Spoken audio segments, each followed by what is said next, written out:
What's up, guys? It is Death Sentence Anime here, and today we're going to be talking about wasted potential. We're going to be talking about the wasted potential of honestly one of my favorite characters from Ben 10, Julie.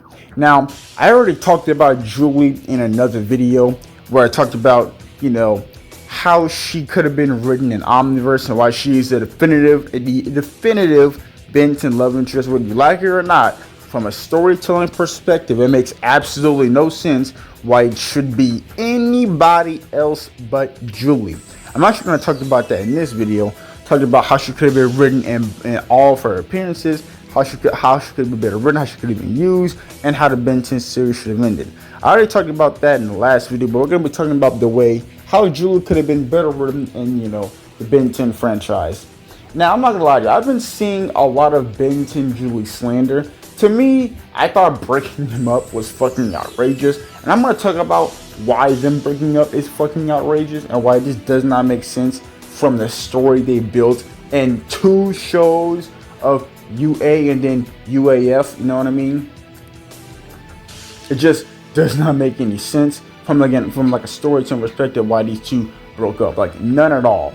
But we're going to be talking about, how she could have been written and who she is. So, and why no other love interest makes absolutely no sense. So we're going to be talking about, who she is. So Julie Yamamoto is basically just a regular kid from high school. And during this time where all the kids still kind of were shaky about Ben, she was basically Hinata. She was the only girl in Ben 10's school that actually loved and cared about him. Well, not loved him at that point, but you had a crush on her basically. So they had an episode, a really cute episode where he finally asked her out. And, it was a cool episode where he fought against the villain. He revealed to her that he was, a fucking, basically 10 aliens in one. He showed her his life and she still liked him. So she accepted him from fucking day one. So if I had to compare it to another character, she's basically a version of Hinata, but slightly less shy, you know what I mean? She's a sweet, kind, hearted girl with a cool ass design. And I'm going to get to the main part about this video.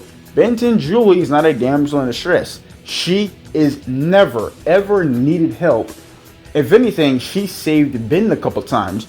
There was that episode where his hand got cut off by, I forgot this nigga's name. He has a cool design though, but I forgot his name. But his hand got cut off and it sent Ben 10 to a different dimension. She found this nigga's severed hand, which was connected to him via divided different dimension.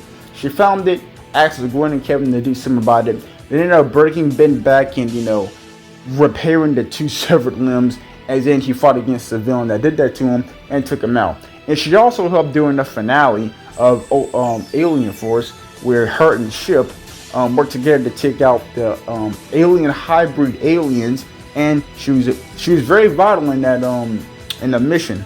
After that, they took out the main alien hybrid. But like I said, she's always involved in the final battles of Ben 10. Now, I kind of forgot. She did a couple of things when Vilgax came back working for that fucking octopus god. I forgot what she did, but I do remember this. During the episode, Ben 10 gets his hands on a sword or some kind of artifact, basically the Infinity Gauntlet, and he gains all ultimate power. Of course, the last guy that had ultimate power fucking went insane, as they always do, and Ben 10 is on the verge of going insane himself, with Vilgax even coaxing him, his greatest enemy, to, enslave everyone and take away free will and all this other dumb villain shit. But Julie is the reason he snaps out of it, you know what I mean? So think about it like this. Ben 10 had access to ultimate fucking power, ultimate knowledge. He could do anything he wanted, basically. He had the Infinity Gauntlet, in layman's terms. Ben 10 had the Infinity Gauntlet, and he gave it up so he could be with Julie. There's absolutely nothing you can say to me that will make sense at this point. Yes, the relationship had its low moments, but I just think that's just bad writing. You know what I mean? There are plenty of episodes where Ben and Julie are just perfect for each other. Where he treats her right, where she treats him right. Well, honestly, he's really the problem. Where he treats her right, and she gets the treatment she deserves. So you know what I mean? She wasn't a bad GF at all. Unlike Amber, unlike Mary Jane, unlike even Lois, who all have some lowest points, she was never ever the problem. It was always Ben 10. But like I said, in the episodes where they actually bonded, there's a comic book where they spend a lot of time together and having a really good time. And then I think a guy shows up, like again, the villain always showing up to kind of break up. Now Ben 10 thinks they're spending too much time together, which makes her mad. A villain shows up and they both beat his ass. You know what I mean? So Ben Julie, no matter where she is never a damsel in distress. She never complains about Ben 10's superhero life because she understands how important it is. And when she can spend time with him, she does. And again, when the writers who don't like Julie aren't involved, the relationship is actually really cool and really awesome to look at. It's kind of one of the only couples I actually enjoy looking at. You know what I mean? Sort of like Goku and Chi-Chi or Vegeta and Bulma. They're just a couple. Like the very few romance is just very awesome to watch because both of the characters actually care about each other, and the dynamic they have is really cool and entertaining. So yeah, we already talked about why Julie is awesome. Again, like I said, I know there are a lot of episodes where Ben kind of treats her like shit, but there's also equal amount of episodes where the two do work. So I just contribute that to bad writing. You know what I mean? But anyway, so we're gonna be talking about how Julie could have been written better, and Ben 10 Alien Force and Ultimate Alien. So basically, here's what you do: just make her like a fighter. Honestly, I'm really surprised they never did this. But like I said, Julie's not a damsel in distress. She actually has superpowers. Her superpowered version has the ship. So the ship is basically her Scarab. Think of Blue Beetle from DC Comics.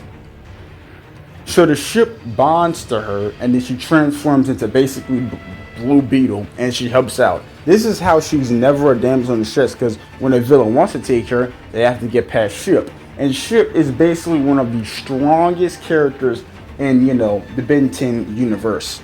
He's not an easy person to take out, so he's very strong and has defeated a lot of great villains in Ben 10. You know what I mean?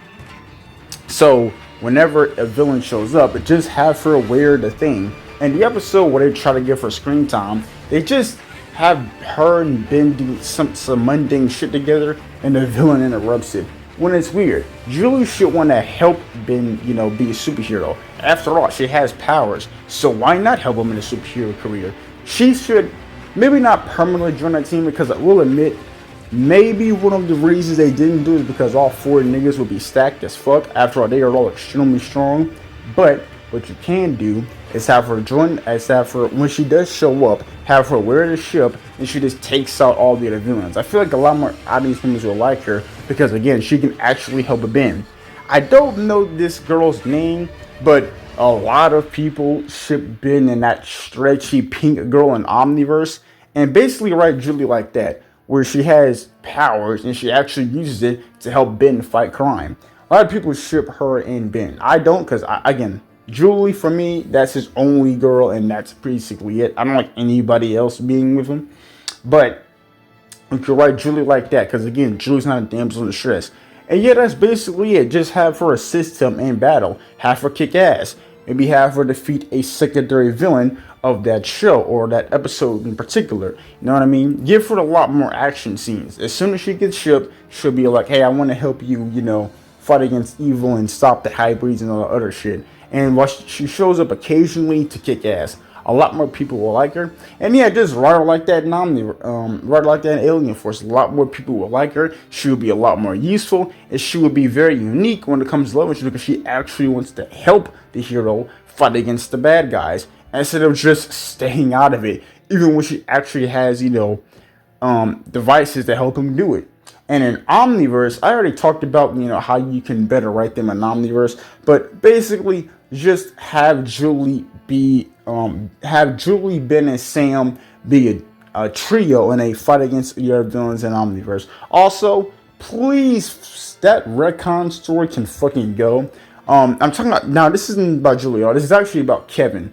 I do not like that Kevin story where they retcon the fuck out of him just to say he's a mutant. I like his story in Alien Force better. And I don't give a fuck what you idiots say. I'll link the video if you want me to. But that is a fucking retcon. Kevin is an alien. He's Osmosian. You are not going to fucking convince me that that was an implanted memory when it contradicts all of the lore they set up in Ben 10 Alien Force. This is the reason why Ben 10 Omniverse just doesn't like. It destroyed Ben and Julie, and now it's destroying Kevin's backstory. It just feels like Ben 10 Omniverse is intentionally just shitting on all of the work Ben 10 Alien Force and Ben 10 Ultimate Alien Force, went out that way to do. But anyway, that's basically it. That's how I feel like Julie could have been written. Again, I just want to defend Julie because I see a lot of Julie slander, you know what I mean? So I think this is how Julie can be better written. I feel like if you want to bring Ben 10 back, you're going to have to do like a reboot. Or, for me, either do a reboot or just fuck Omniverse and then just tell a completely new story. Basically continue Ben 10 Ultimate Alien, but you know, it's just it's a continuation of the story and it's actually a faithful adaptation. It's an Omniverse, which kind of feels like an alternate universe, you know, relatation, like a continuation of Ultimate Alien, you know what I mean? Since Omniverse just spits in the face of all the canon. I think Omniverse on its own and its own weird, goofy little show with no connection to the others is actually a pretty good show. Omniverse on its own is good, but because Ultimate Alien came out first, then Omniverse doesn't look as good in comparison, especially when the retcon so much shit.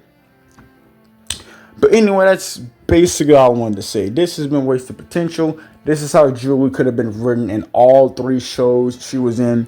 And you guys have to remember, I know it seems like blowing things out of proportion, but remember, Julie was Ben 10's love interest for 2 shows, 4 seasons, over 100 episodes. It was just these two. In the comics, all of it. Like, you gotta remember, I grew up with this shit. So the fact that they just threw it away and one of the stupidest episodes ever. Again, I can't say it enough. It made me mad. And like I said, from a storytelling perspective, they really shouldn't have broken up. At least from a storytelling, you know what I mean? Like, this is the equivalent of Hulk and Banner breaking up with Betty Ross over some of the dumbest shit. When Bruce loves Betty so much that it actually affected the Hulk, and then the Hulk came to level 2. You know what I mean? Like, think of how crazy that shit is. Hulk, in his most enraged state. Hulk's a different person, by the way. Bruce loves Betty so much that just subconsciously it affected the Hulk, and then Hulk decided, you know, to calm down whenever he sees Betty. You know what I mean? That's how when that's literally how strong the love is. That's what Julie did to Ben. This is to give you an idea of how strong it should be logically, because that's fucking insane. So Banner breaking up with Betty in a throwaway episode after that would be, you know, fucking crazy, and a lot of people wouldn't like it. You know what I mean? If you want to create a new love interest for Hulk, for example, you gotta kill off Betty Ross. You can't just have them break up. You know what I mean? That connection is just too deep. And that's basically what Julie did when Ben 10 turned to an ultimate god. It's another reason why I just don't buy the breakup and why it's just very stupid. And why I think, at least in that, you know, at least in that universe, those two should have been, you know, the be all end all. But anyway, that's all I wanted to say. You know what I mean? I just wanted to make this video and defend Julie, and I think she had a lot of potential, not only as a bench waitress, but as a character itself. Again, she can fight, she's awesome, she's understanding. She's honestly a very, very underrated superhero, you know, love interest, and I feel like she doesn't get the love she deserves. And I really want to make this video because we will likely never see Julie again, and I mean ever. Julie is probably never showing up at a Ben 10 property. I hear Ben 10 is on a verge of coming back and even has a new comic book series coming out, but the chances of us seeing Julie, especially if they decide to continue instead of a reboot, is very, very fucking low. So Julie is one of the Ben 10 characters that will probably never ever show up again. She didn't even show up when a trash-ass Teen Titans Go reboot. So yeah, Julie is probably done forever, and it's really sad to see her character go up in flames like this. Again, she was an awesome support character for years, was a part of 2 shows, 4 seasons, and a couple of comic books, even some video games, and they just threw her away in one throwaway episode. It's fucking crazy, and it's one of the sickest downfalls I've ever seen. But anyway, that's all I wanted to say. You know what I mean? R.I.P. this character. This character will never show up again, so R.I.P. If all the Julie fans stand up, but that's all I wanted to say. And yeah, you guys have a good day. Death Send and Tell.